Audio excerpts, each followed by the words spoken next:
not gonna beat around the anthill. In the grand scheme of the Marvel Cinematic Universe, this movie doesn't really move the needle, doesn't have super high stakes, nor does it change the character status quo. But let me ask, do you actually want that from an Ant-Man movie? Quantumania already tried the whole cosmic level stakes thing, and we obviously saw how that worked out. So I really don't think that's what the character needs. Having a guy whose main shtick is getting small beat a world ender like Kang just doesn't feel right because that's not who the character is. Even in the comics, the character doesn't face off against super powerful villains. Beyond Ultron, his most famous rogues are Whirlwind, Egghead, and Yellow Jacket whenever Hank decides to get angry. Like, these are not major powerhouses because it wouldn't make sense for them to cross paths with Ant-Man. Like, it's the same as if they had Captain America fight a Hulk. Oh, wait.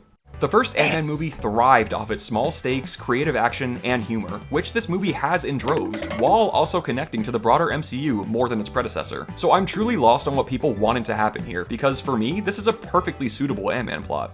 And if you're still not satisfied, the movie's first post-credits scene directly sets up Avengers Endgame by showing us that the quantum realm can be easily reached through a tunnel in Scott's van, which is the entire reason the Avengers are able to reverse the snap. So boom! You looking for this? Beyond the characters and plot, this movie has so much else that works. So let's do a little speed round of things that I think deserve praise.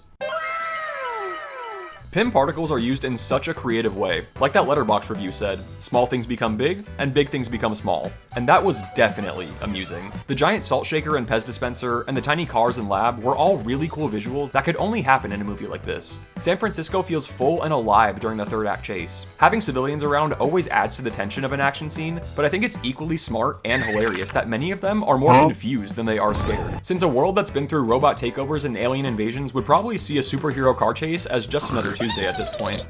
The quantum realm looks trippy, stylized, and honestly a bit terrifying, and not like a knockoff Star Wars planet. And this shot of Scott on the windshield wipers is sick and very reminiscent of the first Ant-Man. The fact this movie connects so much to Civil War is so refreshing after the mess of a timeline that is Phases 4 and 5. As I mentioned earlier, Civil War does a lot to set up what the characters in this movie have been doing for the past 2 years. But none of these connections feel forced. They're just the result of a full and thriving cinematic universe, and I miss it so.